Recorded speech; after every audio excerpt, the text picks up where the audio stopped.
Et bonsoir à tous, bienvenue pour cette conférence. Bienvenue aussi à ceux qui vont nous rejoindre en replay. Alors, je suis Marie Souche, j'ai créé la méthode de thérapie augmentée par le cheval il y a quelques années, euh, surnommée la TAC, qui fait aussi référence à mes ancêtres qui sont plutôt du plateau caucasien, donc l'Ukraine, la Pologne, parce que TAC dans cette langue, ça veut dire OK, pas de problème, oui. Donc un grand oui aux chevaux. Et ce soir, on va aborder tout particulièrement le lien entre les femmes et les chevaux. Ce que j'ai remarqué, que peut-être tu as aussi remarqué, c'est que les centres équestres sont souvent remplis de femmes, qu'il y a beaucoup de propriétaires féminines de chevaux. En tout cas, la femme s'est imposée dans ce milieu, alors que historiquement, c'était un milieu masculin. Donc, je vais revenir justement un petit peu sur l'historique, je vais me présenter, je vais aussi vous parler de la symbolique des chevaux dans la psyché des humains, très rapidement puisqu'il y aurait beaucoup de choses à dire, mais voilà, brièvement déjà quelques informations. Je vais vous parler aussi de cas pratiques que moi j'ai rencontrés dans mes accompagnements et de peut-être comment ça peut résonner pour vous. Qu'est-ce que nous apportent les chevaux donc en tant que femme plus particulièrement. Et puis à la fin, je vous présenterai un petit peu en détail une séance type avec les chevaux et vous retrouverez du coup toutes mes actualités, mes stages, etc. aussi en fin de conférence. Donc bienvenue, j'espère que tu es bien installé, que tu t'offres ce moment pour toi, que peut-être tu as appris de quoi noter, ou au contraire juste tu t'imprègnes, tu es peut-être en train de faire la cuisine, tout en m'écoutant. Voilà, tout est bienvenu, ce qui est juste pour toi sera parfait. Donc qui je suis, pourquoi je te parle de ça? Moi je suis née avec les chevaux. En tout cas les chevaux sont vraiment arrivés dans mon environnement très tôt, Bon, mon grand-père avait des chevaux, mon grand-père de qui je tiens ses origines justement polo-ukrainiennes, et il m'a vraiment transmis cette passion. Il est décédé au moment où j'ai créé Equimagie, où j'ai fait ma première conférence, donc j'ai souvent une petite pensée vers lui. Et puis ensuite, j'ai démarré à 3 ans en accompagnant mes sœurs aînées en centre équestre, à côtoyer les chevaux, à monter sur les petits poneys. Voilà, j'ai été une mordue du cheval et non pas de l'équitation, puisque très vite, le monde de l'équitation ne me correspondait pas. C'était beaucoup de stress pour moi, une reprise d'équitation, lorsqu'on me criait dessus, enfin, même juste pour porter sa voix. En fait, pour moi, c'était vraiment trop anxiogène. Donc, à chaque fois, ce qui s'est passé dans mon parcours d'enfant, c'est que j'allais à l'équitation, puis j'arrêtais, puis j'y allais, puis j'arrêtais. Ce qui fait que je n'ai jamais vraiment perduré dans le milieu. J'ai passé, je crois, mon galop 3 ou 4, et puis après ça, j'ai arrêté, et jusqu'à voilà, reprendre encore à l'adolescence, et puis arrêter de nouveau. Ensuite, ce qui m'a ramené au cheval, réconcilié, on va dire, avec le cheval, ou avec l'équitation, parce que les chevaux, ils m'ont rien fait, hein. J'étais plutôt toujours en bonne entente avec eux. C'était plutôt l'humain qui était problématique pour moi dans le monde du cheval. C'est les randonnées. Donc, au cours de mes voyages, j'ai randonné à cheval dans tous les pays que j'ai visités dans le monde, en Grèce, au Pérou, au Maroc, en Indonésie, en Afrique, enfin voilà, enfin au Kenya, parce qu'en l'Afrique est grande. Voilà, donc dans plein de pays que j'ai visités, j'ai randonné à cheval et j'ai adoré ça. Donc je me suis mise ensuite à la randonnée, mais voilà, toujours de manière très tranquille, quoi. Moi, j'aime pas les concours, j'aime pas ce milieu-là, même si je pense qu'il peut être très enrichissant, ça a jamais été mon dada. Voilà, donc ensuite, je me suis formée à la thérapie de mes 16 ans à mes 23 ans. J'étais en formation un week-end par mois dans une école privée qui m'a appris à être à la fois art-thérapeute, psychothérapeute, enfin praticienne de thérapie, parce qu'il faut faire attention avec les terminologies. Mais voilà, en tout cas, c'était une école alternative, puisque pour moi, c'était important de prendre l'être dans sa globalité. C'est ce que m'a apporté cette formation. Il y avait à la fois du travail sur l'inconscient, avec le rêve éveillé notamment, les relaxations, les méditations, aussi des apports en psychologie, et puis aussi sur tout ce qui était euh, philosophie. Voilà, ça j'ai adoré avoir aussi cet aspect-là cosmologique même de l'être humain, la symbolique et tout ça. Donc, ensuite, eh bien, est arrivée à moi ma fille et puis ma jument. Et donc, tout ça mis bout à bout, ont fait que je me suis vraiment beaucoup intéressée sur le féminin sacré, resacraliser ma féminité, m'interroger sur toutes les facettes du féminin, et puis aussi ensuite, les chevaux, puisque ma jument m'a vraiment mis face à des émotions que je pensais avoir réglées, des comportements que je pensais avoir réglés, et donc en fait, elle a été vraiment ma plus grande enseignante sur moi-même, et tout ça, bah, pas facilité du tout, en autonomie, et donc j'ai beaucoup, beaucoup appris, je me suis beaucoup formée auprès d'elle, transformée surtout auprès d'elle. Merci à elle, elle s'appelle Jade, et je lui envoie tout plein de cœur d'amour ce soir. Voilà un petit peu, j'en suis venue donc à fusionner mes expériences, mes connaissances auprès des chevaux, mes ressentis, mes intuitions, mes canalisations même d'accompagnement, avec ma formation qui n'intégrait pas du tout le cheval, auprès des humains. Et donc, en mettant tout ça, j'ai testé et finalement, je m'étais dit, si un jour je suis à court d'outils, j'irai me reformer, ce que j'ai fait, car je me suis reformée finalement non pas en équithérapie ou en médiation, mais en chamanisme et en constellation familiale. Voilà.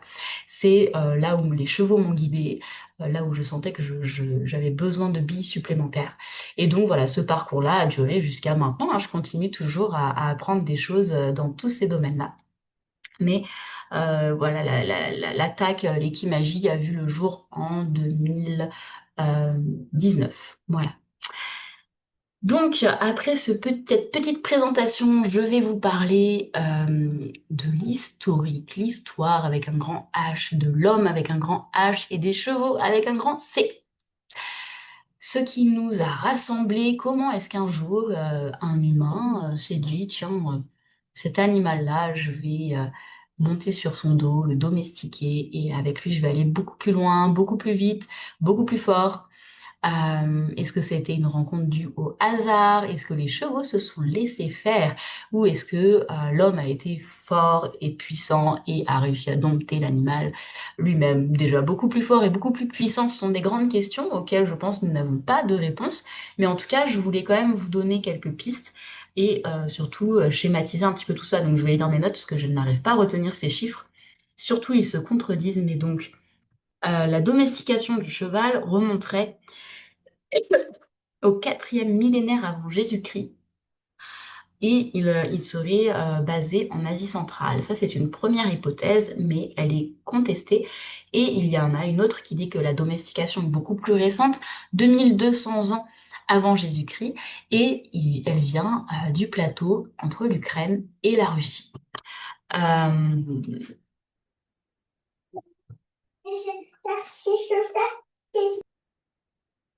Excusez-moi, petite interruption de ma fille.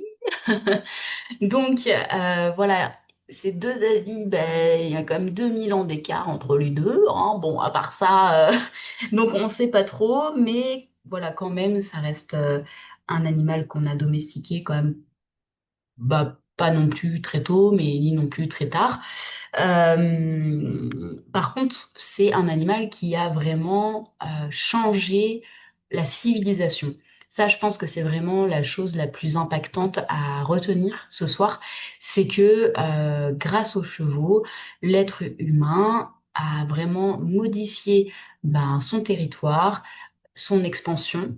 Il a pu aller plus vite, plus loin. Il a commencé, bah, ou continué de faire la guerre, mais avec d'autres moyens, dont les chevaux, leurs fidèles compagnons, alliés dans ces atrocités, hein. Et puis, faut savoir, c'est complètement contre nature pour un cheval d'aller se mettre dans des endroits stressants, hein. Il est plutôt dans la fuite de ces endroits stressants. Donc, ça a été vraiment un compagnon. Euh, Moi, personnellement, je pense qu'on n'a pas pu domestiquer les chevaux de force. Ils sont plus puissants que nous, leur instinct dit de nous fuir. Voilà, de mon point de vue plus spirituel, ça serait plutôt qu'à un moment donné, l'âme groupe des chevaux aurait décidé consciemment de se mettre au service des êtres humains, et ça ne veut pas dire en dessous, au service plutôt pour élever. Et donc, tous ces premiers millénaires, ils nous ont élevés en termes de civilisation.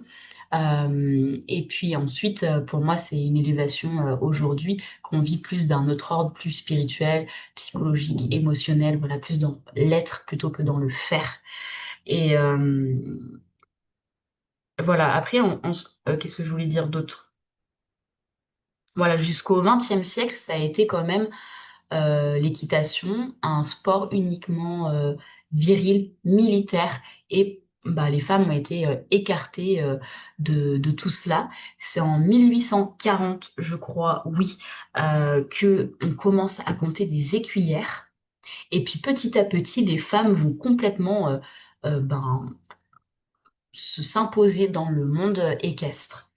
La position en Amazon, vous savez, deux jambes de chaque côté, elle a été adoptée par les femmes jusqu'en 1930. Donc c'est hyper récent, ça veut dire que ça a duré 350 ans où les femmes ont été forcées de monter en jupe et les jambes sur le côté. Donc bon, bah, l'équilibre et tout ça, puis là, même le rapport au cheval est très très différent.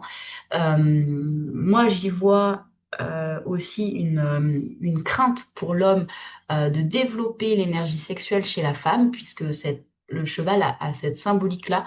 Il peut symboliser justement cette énergie vitale, énergie sexuelle, cette force en fait, et que du coup, ben, elle aurait été un peu mise sous cloche, et donc pour les femmes à l'écart, voire du coup complètement privées ou diminuée par le fait de monter aussi d'une certaine manière. Il y avait la crainte de percer l'hymen des jeunes filles vierges. Et puis, oui, cet interdit, ce besoin de contrôle sur le corps de la femme, sur ses perceptions, sur ses pratiques, sur ses loisirs. Et finalement, voilà, le cheval a été longtemps vu comme aussi un symbole de pouvoir et de puissance.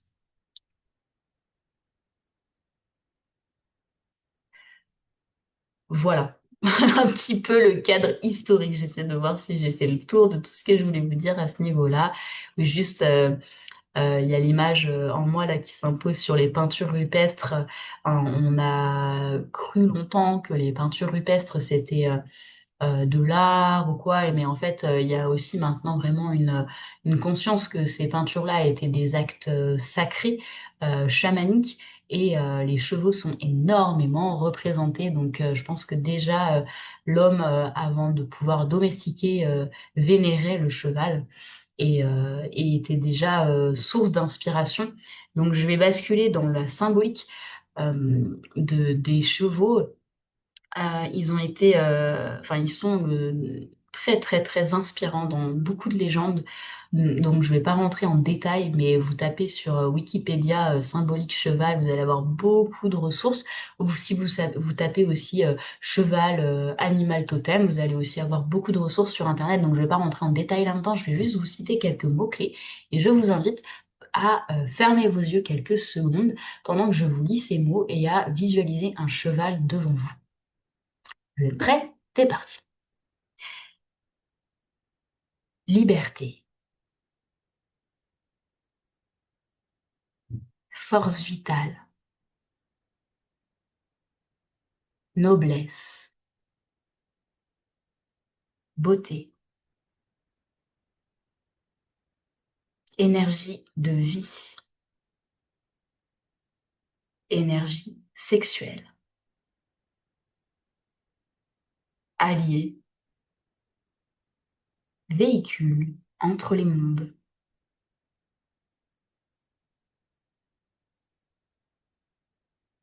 Voilà, essayez de sentir déjà ces mots, ce que ça vient peut-être toucher en vous. Est-ce qu'il y en a d'autres, peut-être? Puis pour vous juste alimenter, vous pouvez ouvrir les yeux un petit peu votre imaginaire. On connaît tous les licornes qui sont devenues très à la mode il y a une dizaine d'années. Il y avait des licornes partout sur pour les chambres des enfants, les jouets pour enfants, les vêtements. Il y a vraiment eu une mode licorne. La licorne au niveau spirituel, elle a vraiment une énergie de pureté. Dans les légendes, elle est chevauchée que par les jeunes filles. Il y a un lien aussi avec la lune, la pleine lune. Donc il y a quelque chose de l'ordre de la pureté, de la noblesse, de la beauté.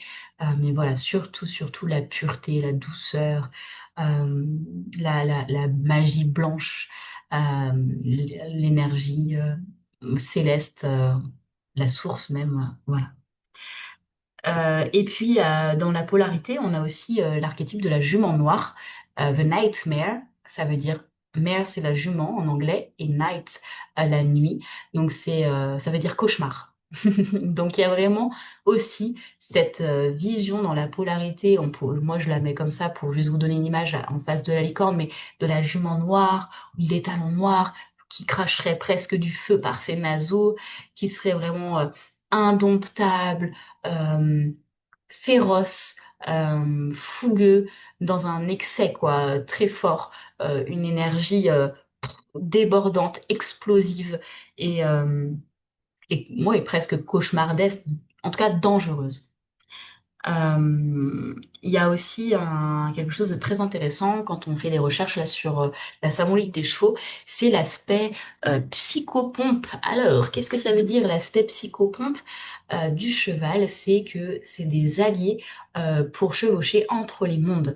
Donc, le monde physique, tangible, mais aussi le monde invisible, le monde des esprits, le monde des morts. Il y a en fait différents plans sur ces mondes-là aussi. Et donc les chevaux sont vraiment des animaux qui aident à passer d'un plan à l'autre. Pour la petite histoire, j'ai vécu de magnifiques séances en Vendée où les chevaux étaient en liberté dans un marais. Et en fait, la limite était symbolisée par un petit marais, quoi. Et on était dans un pré avec des chevaux plutôt sains, jeunes, voilà. Et de l'autre côté du marais, il y avait un pré où il y avait une ancienne jument qui n'était pas toute seule, mais là, en tout cas, elle venait souvent seule face à nous. Et elle était très vieille, donc squelettique. C'est la morphologie, hein, c'est pas de la maltraitance, c'est juste qu'à un moment donné, ben, on devient, enfin, les chevaux deviennent très maigres, creusés, et donc ça se voit, quoi. Et, euh, et donc c'était incroyable parce que sur toutes ces séances-là, les gens, grâce au lieu, grâce à cette jument, ont vraiment pu travailler leur lien à l'au-delà, leur lien à la mort, puisque ben, c'est vraiment intéressant, important de venir travailler son lien à la mort pour savourer la vie et accueillir le cycle vie-mort-vie. Donc les chevaux nous aident aussi à ça. En tout cas, là, sur ces séances-là, c'était très touchant et vraiment le lieu nous a vraiment fait traverser ces thèmes-là. Bon, je vais rentrer un peu plus en profondeur sur qu'est-ce que les chevaux apportent à la femme en particulier. Pour moi, ils viennent vraiment toucher cœur à cœur au niveau des sensibilités. Alors, je parle d'énergie féminine plus que de femme d'ailleurs, puisqu'on a tous une énergie féminine. Et là, je parle donc de principe de base de cette énergie féminine qui va être plutôt dans une grande sensibilité, un côté réceptif. La femme, c'est comme la coupe qui reçoit le Graal, pour reprendre cette historique-là, ou juste le vagin qui reçoit le pénis masculin. La femme, elle est réceptive. Donc, les chevaux, ils ont vraiment cette notion de sensibilité. Vu que ce sont des proies, ils sont très très très sensibles. Ils ont des hypersens, ils sont en vigilance pour la préservation de l'espèce, tout simplement. Donc, ils ont vraiment ce point commun avec l'énergie féminine.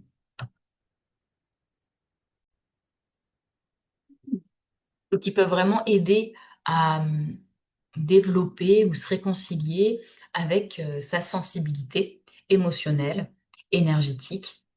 On peut aussi avoir une sensibilité mentale, psychologique. Donc, ils viennent vraiment, enfin, pour être en contact avec eux, en tout cas, c'est intéressant de travailler sur cet aspect-là. Et puis donc de s'ouvrir au subtil, aux mondes invisibles, comme je disais, vu que c'est un animal psychopompe, il nous invite aussi sur ce chemin-là, c'est une invitation. Ça ne veut pas dire que toutes les personnes qui sont en contact avec les chevaux font ce cheminement-là, mais en tout cas, ils sont disponibles pour ça. Euh,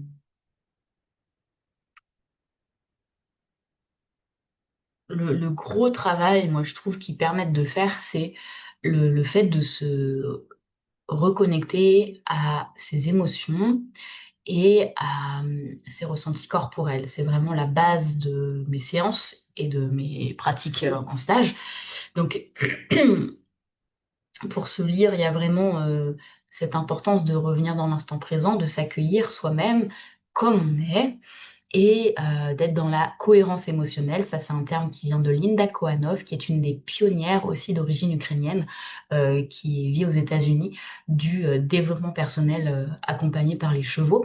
Et elle accompagne, comme par hasard, beaucoup les femmes, dont des femmes qui ont vécu des chocs, des violences, des traumatismes au niveau de la sexualité ou du couple.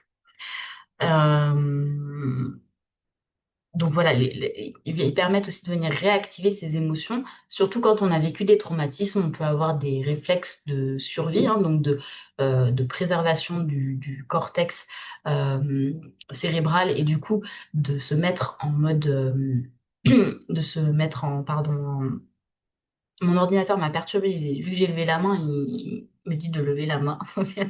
Non, ça va. Euh, pardon, je vais y arriver. Les états de dissociation, donc c'est vraiment un réflexe du cerveau quand il y a des chocs de se dissocier. Et en chamanisme, on perçoit qu'à ces moments-là, très souvent, il y a des pertes d'âme, donc des petites parts de nous qui peuvent être bloquées dans des espaces-temps, dans voilà, des souvenirs traumatiques. Donc ça se rejoint, c'est juste d'autres termes. Et donc les chevaux nous permettent beaucoup de recontacter ça parce que ils voient vraiment clairement là où c'est bloqué et ils viennent réveiller ça pour nous permettre de nous libérer. Bon, je suis déjà dans le fonctionnement du soin, c'est pas vers là que je voulais aller tout de suite. Donc, dans les grands cadeaux qu'ils nous font en tant que femmes ou dans notre énergie féminine, c'est beaucoup aussi le positionnement, l'affirmation de soi, la notion de son espace, de ses besoins et comment le délimiter avec puissance et fermeté, mais tout en restant soi-même, dans son énergie, dans sa douceur, sa bienveillance, son écoute, mais en préservant l'espace. Je vous donnerai des exemples tout à l'heure qui illustrent ça, de séances et de choses que je vois vraiment quotidiennement en soins.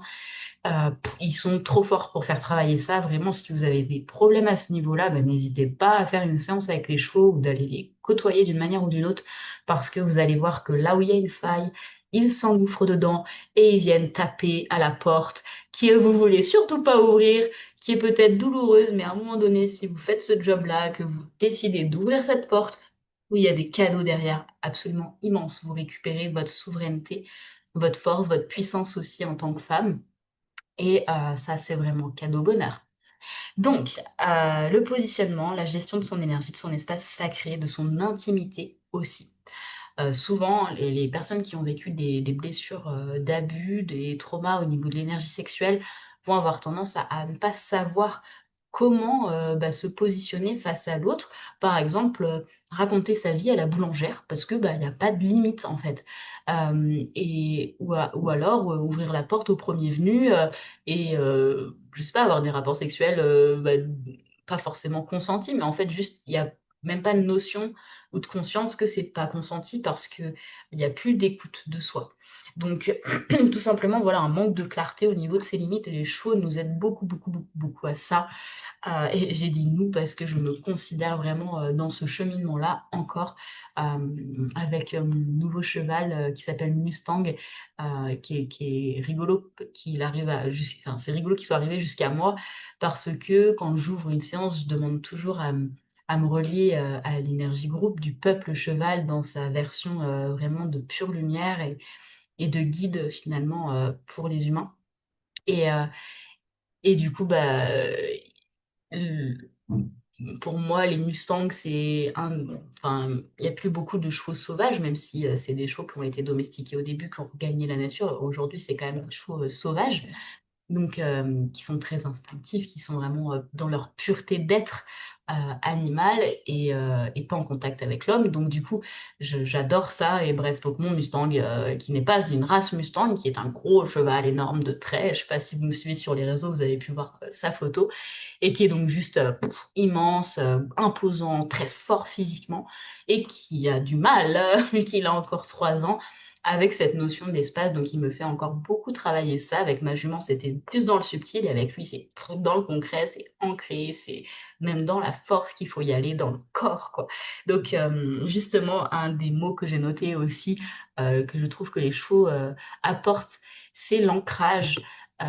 Puisque aussi dans l'énergie féminine, il peut y avoir une tendance à être éthérée, à être plus dans le subtil et même s'ils apportent ça aussi, ils apportent tellement d'ancrage, d'être dans l'instant présent pour pouvoir être dans une rencontre de cœur à cœur et justement une énorme ouverture de cœur et de l'amour.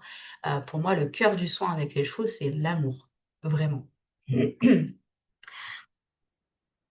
Avec tout ça, il nous aide aussi à cheminer, comme je vous disais, à s'accueillir mieux soi-même et cetera, donc à être plus dans notre authenticité, dans la connaissance de soi et d'être plus authentique. C'est-à-dire que, une des choses que je dis quand j'accompagne en séance, c'est: «Si tu es triste, tu es triste». C'est simple en fait, hein, comme bonjour, mais tu as peur là, de par exemple, d'aller au contact des chevaux, OK, tu respires avec ta peur, tu la laisses se diffuser autour de toi, parce que parfois il y a aussi une volonté de j'ai peur, je respire et admettons, j'expulse ma peur. Non, en fait, ta peur, c'est un message, on écoute ce message, on le laisse prendre toute la place et on a peur de se laisser submerger parfois par ses émotions si on fait ça. Alors qu'en fait, en leur donnant l'espace pour s'exprimer, eh bien, en fait, hop, elle redescend puisque c'est un message. C'est comme si, ben, vous ouvrez pas votre courrier, bah, du coup, le courrier, il va s'entasser dans la boîte aux lettres. Alors que là, vous prenez votre courrier, vous le lisez, bah, peut-être vous le jetez, peut-être vous le gardez, bah, c'est une information, vous en faites ce que vous voulez. Donc il nous aide vraiment à nous accueillir nous-mêmes et à être plus authentiques avec, nos propres émotions, nos ressentis corporels et cetera. Tout ce que je vous raconte depuis le début, ça amène beaucoup d'authenticité. Hem, de l'honnêteté et de l'authenticité avec soi-même et avec les autres aussi. Il y a aussi, un autre point qui se passe beaucoup quand j'accompagne en séance, c'est que parfois, les personnes, même assez souvent d'ailleurs, ont des projections sur les chevaux et c'est tout naturel, hem et en fait, bah, ça reste des projections. C'est-à-dire que la personne pense être dans le vrai en disant: «Oui, mais là, si je l'approche, je vais l'embêter, je veux pas l'embêter» ou Hem, il s'en fiche de moi ou au contraire: «Oh là là, regarde, il me fait des câlins, il m'adore». Bon, c'est rare que les gens me disent ça, mais «Ah ouais, tu trop», voilà, en fait, prêter la parole au cheval, lui prêter des intentions, des pensées, des émotions et bah, très souvent, on est à côté de la plaque, hein, parce qu'on est là, dans notre système, avec notre histoire, nos croyances, nos pensées, notre éducation, nos émotions, nos blessures et en fait, on a comme plein de voiles comme ça qui nous empêchent de voir réellement l'autre et ça, c'est dans toutes nos relations, mais ça s'illustre parfaitement avec les chevaux parce qu'on est dans le monde du non-verbal et donc c'est plus facile d'entendre notre propre discours vu que l'autre ne parle pas, il est juste dans la réaction, physique et enfin en tout cas de ce qui est palpable, avec nos yeux et donc du coup, ben, c'est intéressant puisqu'on vient vraiment capter, réaliser ces projections. Moi en tout cas j'accompagne à ça, dire: «Ah oui, tu penses vraiment que là, il en a rien à faire de toi, que là il s'en fiche quoi, de toi. Alors que regarde, il était en train de manger tranquillement et finalement il s'est approché, puis là il remange peut-être à tes pieds et toi tu penses qu'il s'en fiche parce qu'il vient pas te faire un gros câlin». Alors que moi par exemple de la connaissance que j'ai des chevaux, je me dis: «Ah ouais, il s'est quand même détourné de sa zone de nourriture, il s'est rapproché, donc il est en interaction». Voilà, par exemple.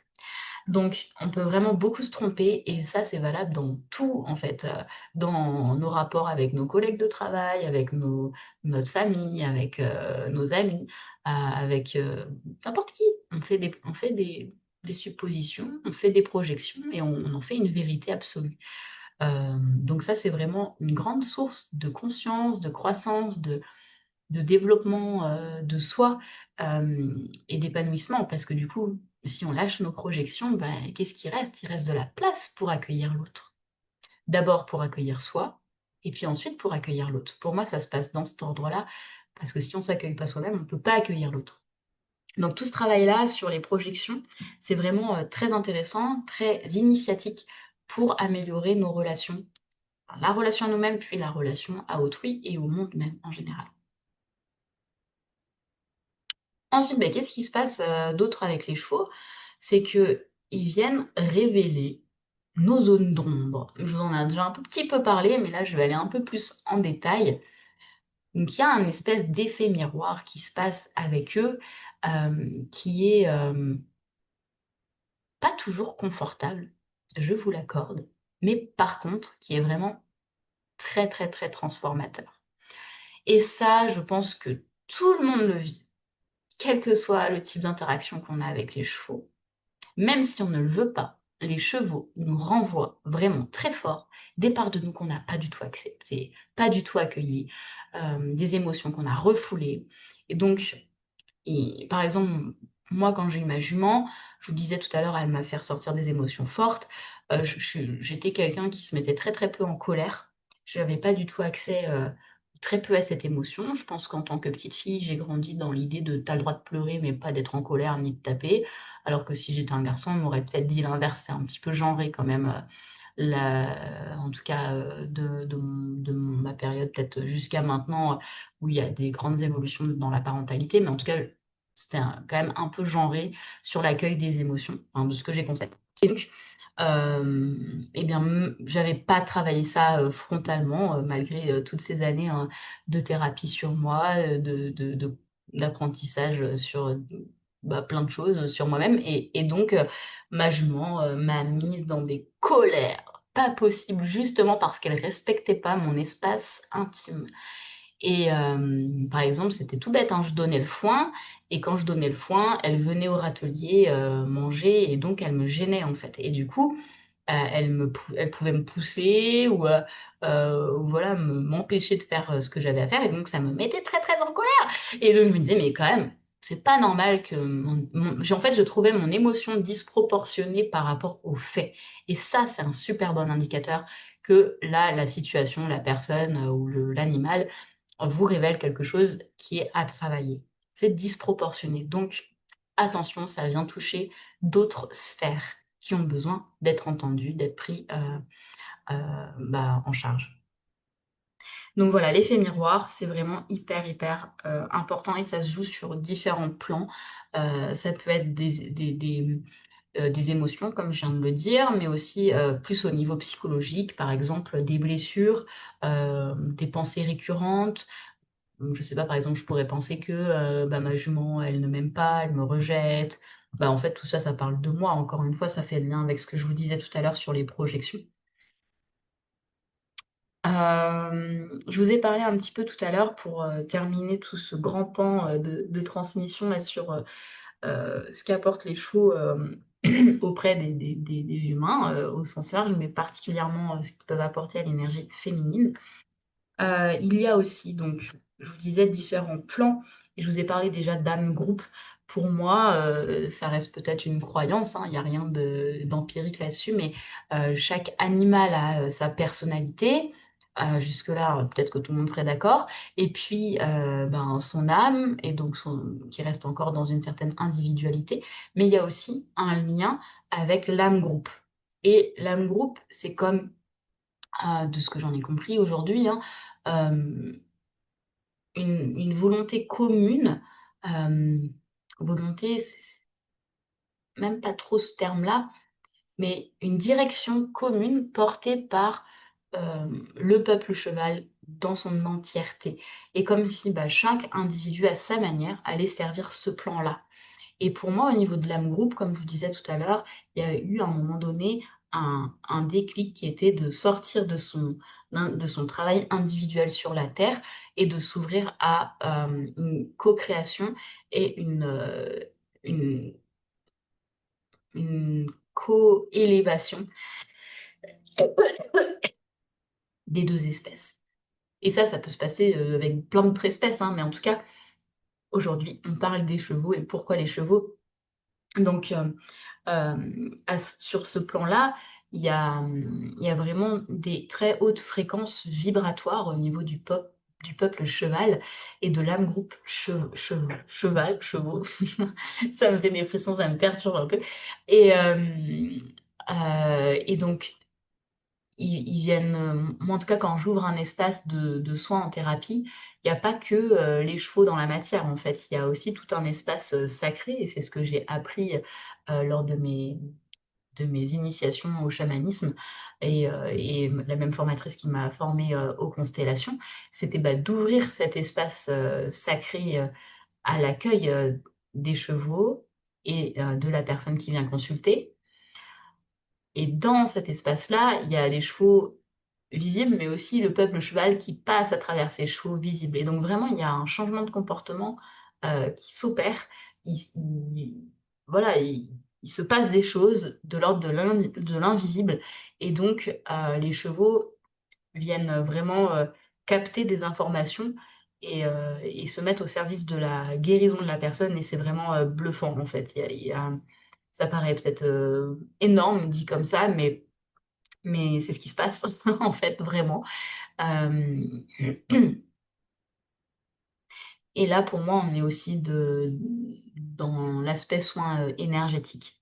J'ai parlé beaucoup de la posture, de l'ancrage, du côté émotionnel, donc corporel, psychologique, les croyances, les projections, tout ça.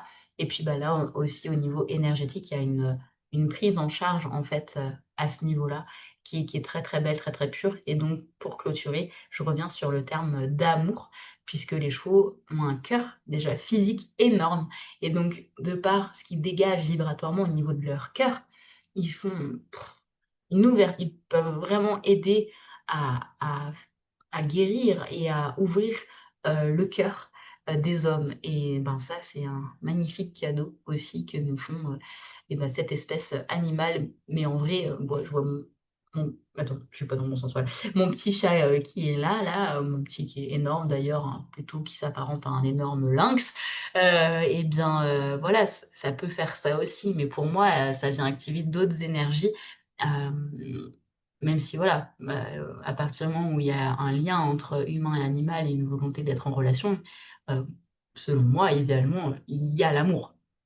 Mais voilà, donc pour moi, les chevaux viennent vraiment aider à ouvrir le cœur, s'accepter, accueillir, accepter l'autre, accueillir l'autre. Et puis bah, respirer, venir sentir cette énergie qui est là, qui est juste posée devant soi, il n'y a rien d'autre à faire que de laisser faire aussi. Et ça, c'est intéressant, c'est très lié à l'énergie féminine. Et quand on est une femme très très yang, par exemple, c'est-à-dire beaucoup dans le faire, euh, ou dans la performance, ou dans le perfectionnisme, voilà, juste d'être beaucoup dans le faire, déjà, c'est redescendre dans l'être, dans le ressenti. Voilà déjà pour cette première partie, enfin cette moitié de conférence, un peu plus de la moitié même. Je vais vous donner quelques exemples justement de cas pratiques que j'ai eus et pour illustrer un petit peu bah, mes propos. Il y a une femme, donc je vais pas dire les prénoms pour rester dans l'anonymat, qui a fait une petite session en groupe là qu'on avait organisée l'année dernière et bah, concrètement, en fait, il s'est passé, donc on était en groupe, donc chacun est plus responsable de son espace corporel quand on est en groupe, parce que je peux pas être derrière chaque personne à gérer l'espace et à protéger l'espace comme je peux le faire en soins individuels, en tout cas physiquement, puisque énergétiquement je suis présente, évidemment. Et, et en fait, ben, il y avait des petits ânes, donc c'était pas douloureux, mais ils lui ont marché sur les pieds. Et donc, bah, dès que j'ai vu ça, bien sûr, je suis intervenue. Et puis, ben, j'ai accompagné cette personne à prendre conscience ben, de qu'est-ce que ça fait. Et en fait, ben, elle voyait pas le mal. Elle se dit, bah, c'est pas grave, ils ont pas fait exprès, ou c'est pas grave. Je dis, ah, ben, en fait, ils te marchent sur les pieds. C'est quand même un peu dérangeant. Et donc, tout le premier pas du travail, ça a été de prendre conscience que c'est pas OK de se laisser marcher sur les pieds. Donc, bon, il n'y a pas besoin de traduction, hein, c'est très clair sur les mécanismes aussi mis en place. Et en tout cas, pour cette femme, ça parlait beaucoup de son rapport à l'homme. donc à des hommes qui respectaient pas son espace, qui respectaient pas ses besoins, donc un gros manque de respect et du coup, on a beaucoup travaillé à libérer, à respirer, à refaire monter de l'énergie pour qu'elle puisse dire non, dire stop et bah, elle a fait tout un travail là-dessus, mais en tout cas, une prise de conscience comme ça, le fait que ce soit, marqué par, visuellement revoir les ânes, marcher, bah, du coup la sensation physique, l'émotion dégagée, en fait, c'est comme sensoriel et du coup l'impression, la prise de conscience, elle est hyper puissante, elle est indélébile, en fait. Donc c'est vraiment, du travail très profond et marquant et qui est pérenne quoi, et qui perdure aussi dans le temps. Ensuite, il y a une personne, aussi une femme, hein, toujours, qui s'est retrouvée dans une scène. Il y avait beaucoup de chevaux dans ce troupeau où on pratiquait la séance et en fait, il y avait un mâle qui s'est mis à pondre sur, une jument avec, agressivité et donc, vu qu'on est dans un espace de soins, on va vraiment utiliser tous les éléments autour de nous, autour de la personne, pour voir si ça lui fait quelque chose. Ça peut être un oiseau qui passe, ça peut être, un tracteur qui passe, des gens qui passent, enfin, autour, de la séance, tout ça, on va tout essayer de questionner, en fait. Questionner, savoir si ça lui fait quelque chose. Bien sûr, il peut se passer des choses et ça fait rien et dans ce cas-là, fin de l'histoire.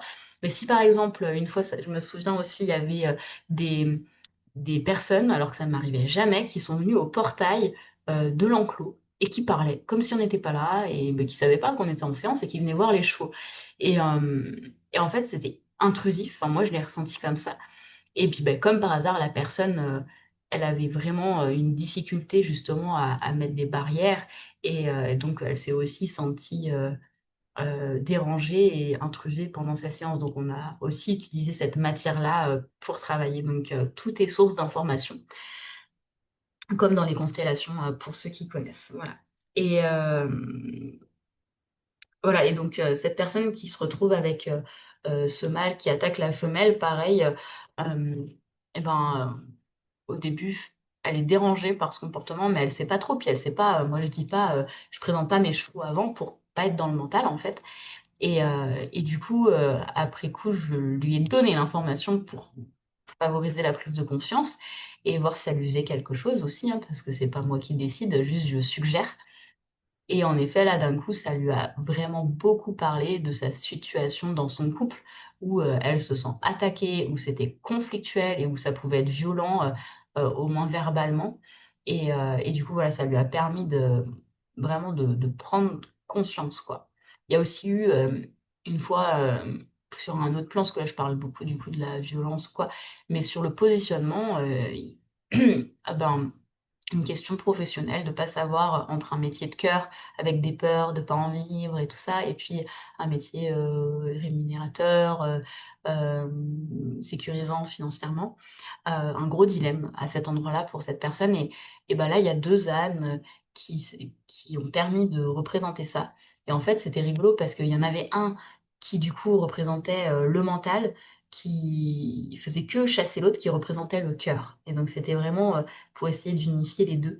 Et donc elle, ça l'a marquée en fait, elle se souvenait plus de la solution apportée, mais elle se souvenait de ce combat-là et ça lui a permis de mettre de la clarté, de la conscience sur cette bataille intérieure et déjà ça, en fait, ça a été un énorme pas pour elle et elle a pu aller vers son métier de cœur. Tout en gardant son métier sécurisé puisque, bah, pour l'instant, elle en est là et que c'est OK, c'est ce qui a été, bah, décidé, en conscience et donc bah, c'était son meilleur choix, pour elle à faire à ce moment-là. Qu'est-ce que je vous ai noté d'autre comme petits, cas pratiques pour, illustrer tout ça?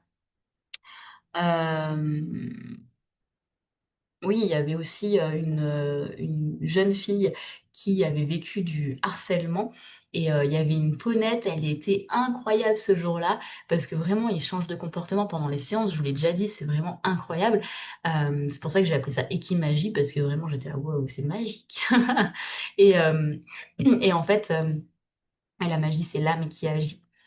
Hem, voilà, elle a vécu du harcèlement et la peaunette, elle arrêtait pas de la suivre et pareil, elle était bousculante, elle était, vraiment, pas confortable, quoi Et donc on a fait tout le travail et tout et en fait jusqu'à la fin, je me souviens, c'était marquant, elle l'a accompagnée jusqu'au portail. Elle devait se retourner, mais jusqu'à son départ, se retourner, dire stop, la repousser, et vraiment jusqu'au portail. J'étais: «Ah bon, bah là, c'est bon là, tu paré, c'est bon, c'est bien pratiqué, c'est intégré» et voilà, c'est vraiment des exercices pratiques, et comme je disais encore une fois, multisensoriels, kinesthésiques, émotionnels et du coup, c'est impactant, quoi. Et oui, ça m'est déjà arrivé aussi, alors, c'est pas toujours comme ça, hein, heureusement, on évite, mais qu'une femme se fasse mordre, donc elle a pas eu de séquelles, hein, mais pincer, on va dire, plutôt que mordre, par, un cheval et hem et en fait, au début, ça a été, juste, essayer de mordre le pied. Donc à travers la chaussure, elle a pas eu mal, elle a bon, fait: «Oh bah, pareil, comme, la première personne dont je vous ai parlé, bah, pas de souci, c'est pas grave, presque ils ont pas fait exprès. Oh, ils sont trop mignons, je vais leur faire un câlin. Mais ils viennent de te marcher sur les pieds quand même. Oui, mais c'est pas grave, je vais leur faire un câlin. Non». Et bah, là, donc un peu pareil, à pas trop savoir se positionner et tout ça et moi j'adore parce que c'est souvent des gens qui ont pas d'expérience avec les chevaux, donc c'est vachement authentique comme réaction et ça parle beaucoup d'eux. Et donc finalement, bah, c'est comme si elle avait pas capté une première fois ce message et donc ce qui s'est passé, c'est que le message s'est intensifié et c'est souvent ce qui se passe et donc c'est intensifié jusqu'à ce qu'il la morde à l'épaule et qu'elle fasse: «Oh!» et donc bah, là, du coup, on a travaillé pareil sur tout ce qui était donc là aussi, c'était en groupe donc bah, physiquement, elle a pas réussi à s'imposer et en même temps, c'était très juste pour elle que ça se passe comme ça et encore une fois, elle a pas eu mal, c'était vraiment un message, quoi et hem et donc voilà, pareil, ça lui parlait de violence, conjugale, en fait et d'abus, des hommes sur elle. Donc j'ai beaucoup parlé de ça ce soir, mais il y a pas que ça évidemment. Il y a aussi des énormes câlins, des moments où on est juste purement accueillis, heu, voilà, la tête dans l'encolure, en effondré dans les crins, à pouvoir déverser toute la tristesse, toute la joie de la petite fille intérieure, ça réveille aussi beaucoup, l'énergie de la petite fille intérieure, les chevaux. Donc la spontanéité, la liberté, la gaieté, la créativité, beh, qui est en lien aussi avec l'énergie de vie dont j'ai parlé, au début.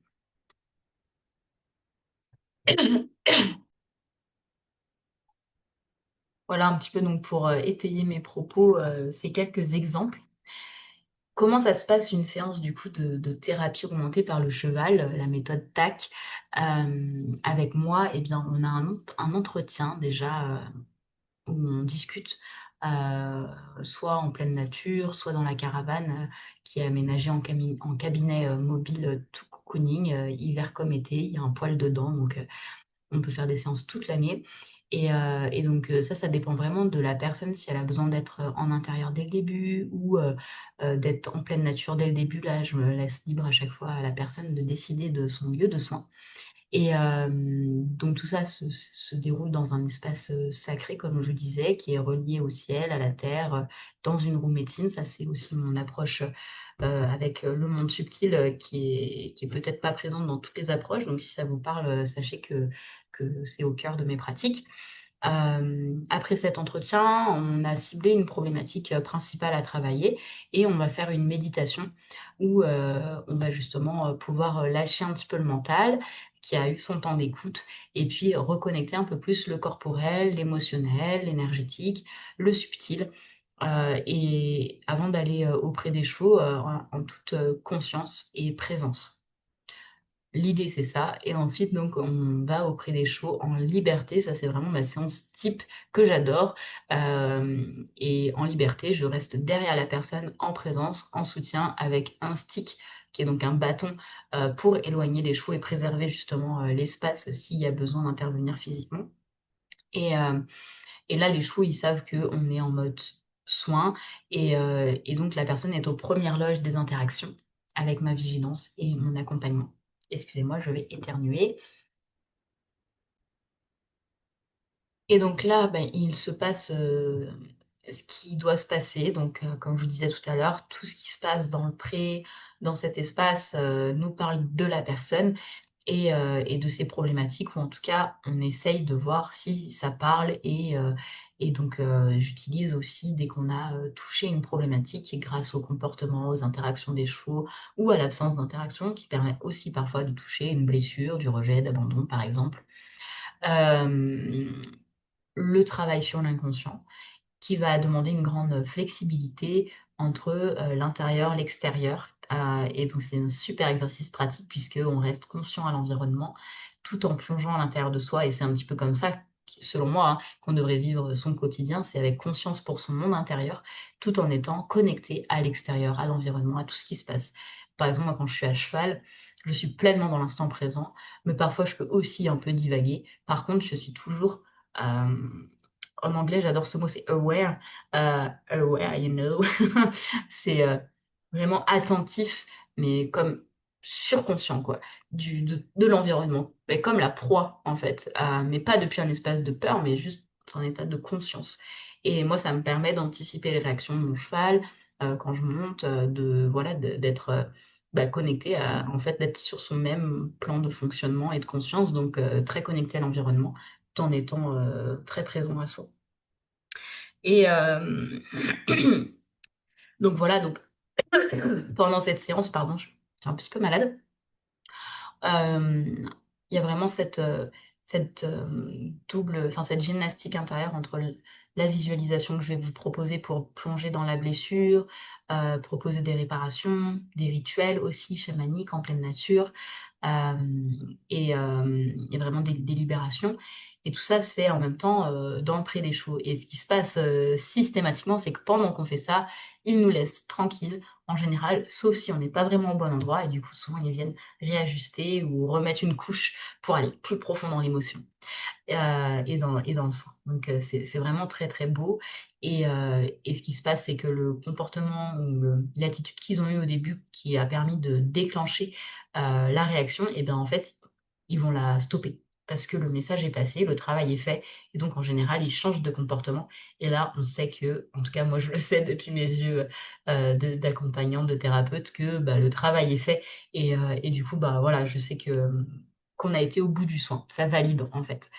leur changement de comportement et puis aussi, voilà, connaissant aussi mes chevaux, bah, c'est vrai que je sais qui vient quand, en général et donc j'ai aussi des validations, comme ça. Mais voilà, je travaille aussi, dans des troupeaux où j'ai pas, mes chevaux à moi et ça marche pareil, en fait. Voilà, donc ensuite après, tout ce travail de soin avec les chevaux, on ressort du pré, on remercie, on ferme l'espace et on fait un petit débrief, hem, bah, par rapport aux prises de conscience principales et vous repartez toujours après être venu me voir, que ce soit avec ou sans les chevaux, avec un petit pas concret à faire, un petit pas qui va mettre dans la matière, qui va prolonger le soin jusque chez vous et qui va vous permettre dans votre souveraineté à vous, parce que c'est pas moi qui guéris, c'est vous qui vous guérissez, c'est vous qui grandissez grâce à vous-même avec juste des petits coups de pouce de l'extérieur, comme moi, comme les chevaux, comme d'autres thérapeutes, ou comme plein d'autres choses d'ailleurs. Et du coup, bah, voilà, vous allez pouvoir mettre en place, on le choisit ensemble, ce petit pas à faire, qui peut être des choses quotidiennes à mettre en place ou juste une fois, un acte symbolique à poser. Voilà, et donc ça, c'est vraiment comme ça que je clôture mes séances. En général, c'est des séances assez fortes, ça dure 2 heures, donc on n'en fait pas, 4 fois par mois, hein. On en fait, par exemple un à chaque changement de saison.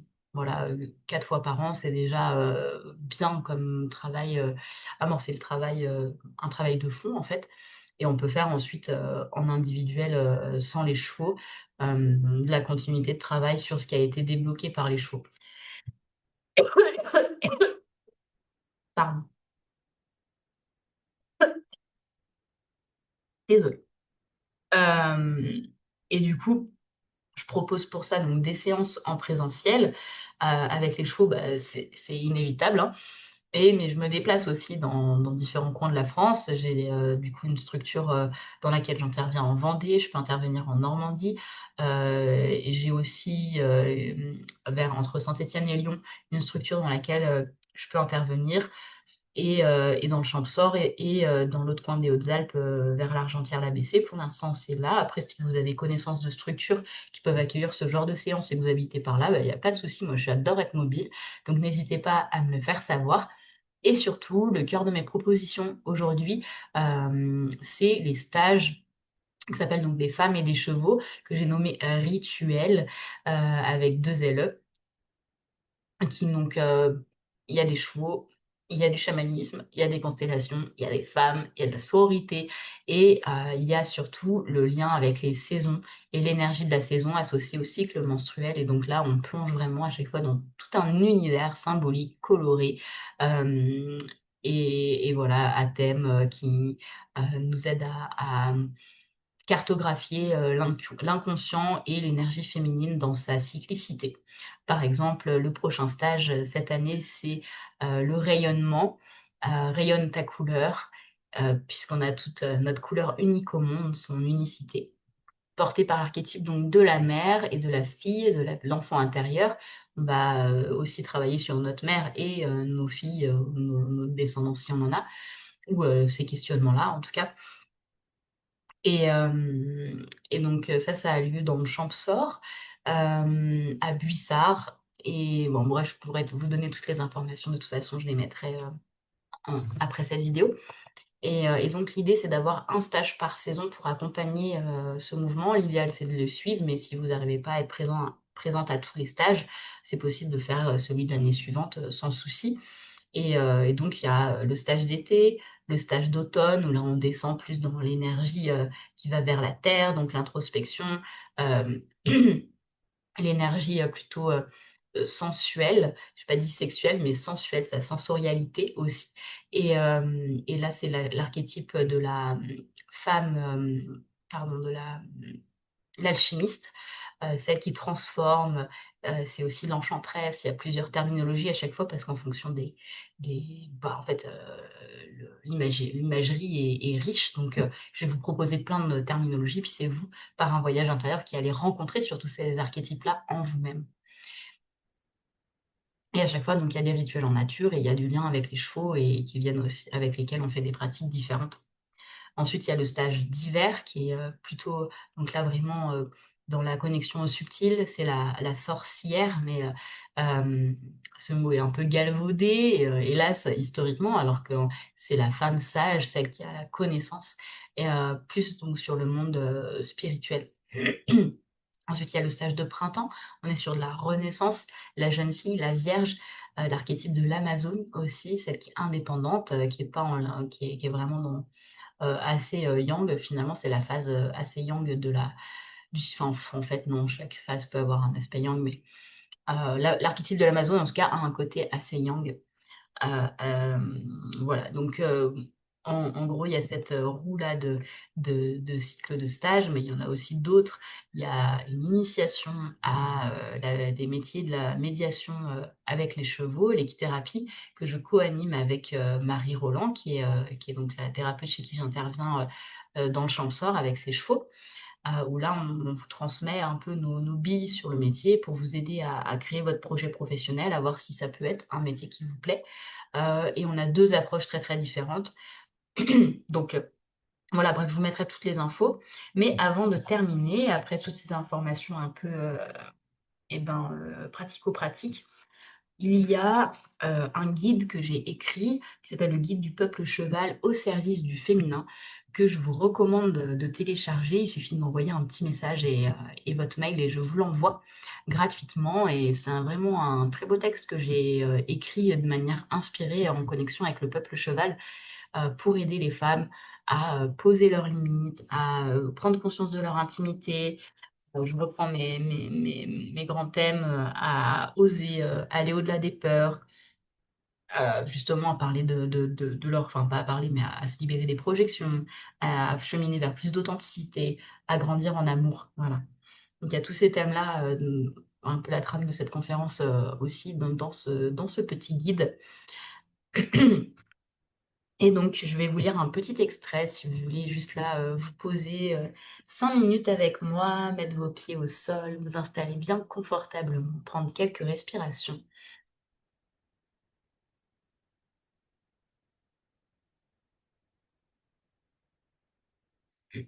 et sentir, votre posture.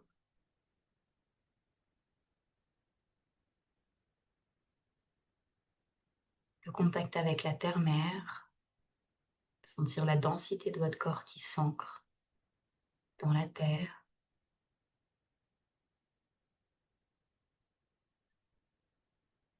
Et puis sentir votre axe vertical qui s'étire vers le ciel.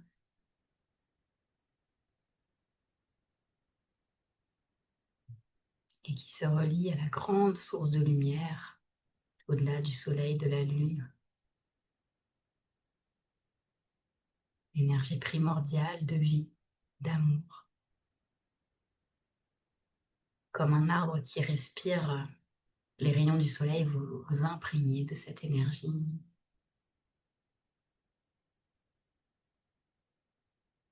Qui vient nourrir tout votre corps, tous vos corps.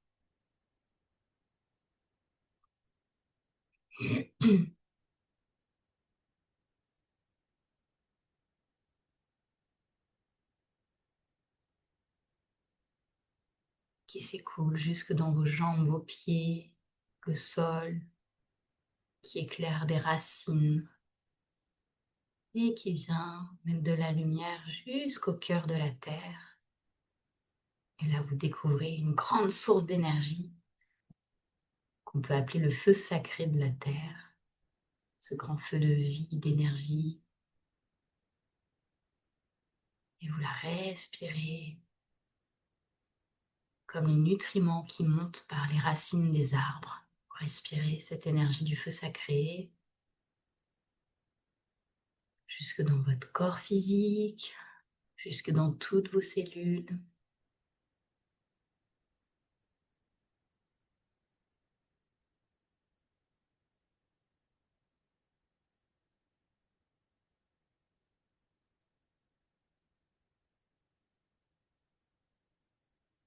Voilà, et puis tu prends 3 grandes respirations depuis ton cœur,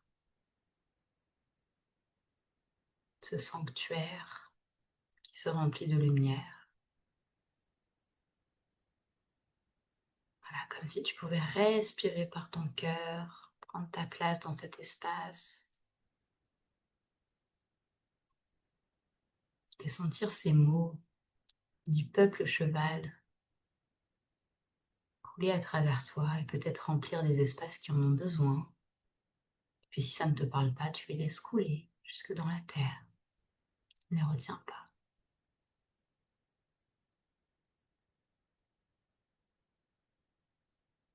Tu es sacrée, sacrément vivante et vibrante.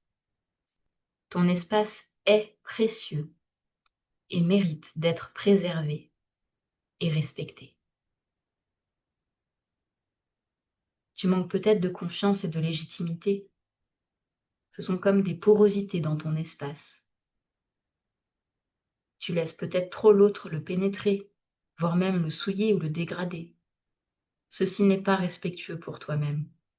Malgré ta bonne volonté, cela ne doit pas se faire au prix de ton intimité, de ton intégrité. L'intimité se trouve dans ton sexe, ton bassin, ton corps, ton cœur, tes émotions, mais aussi tes rêves, tes pensées. C'est ton monde, coloré, unique, qui mérite d'être dévoilé à des personnes de confiance. Pour ça, habite ton espace. Guéris tes blessures, ces trous, pour être pleinement avec toi-même. Tu arrives seul au monde et tu repars seul avec ce corps et l'environnement. Ton entourage change. C'est le cours de la vie. Ton ancrage, c'est toi-même, ton centre. Recontacter l'origine, ton enfant intérieur. Car si la jument fuit, au lieu d'allaiter le poulain, devient fou. On ne peut pas tout réparer, mais accueillir les blessures et en prendre soin, oui. Le peuple cheval n'hurle pas pour se faire entendre.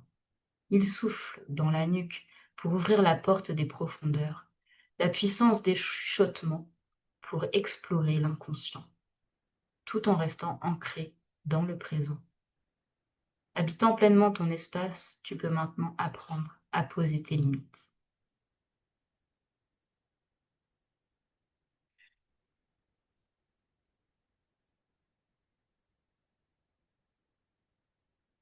Voilà, je te propose de respirer.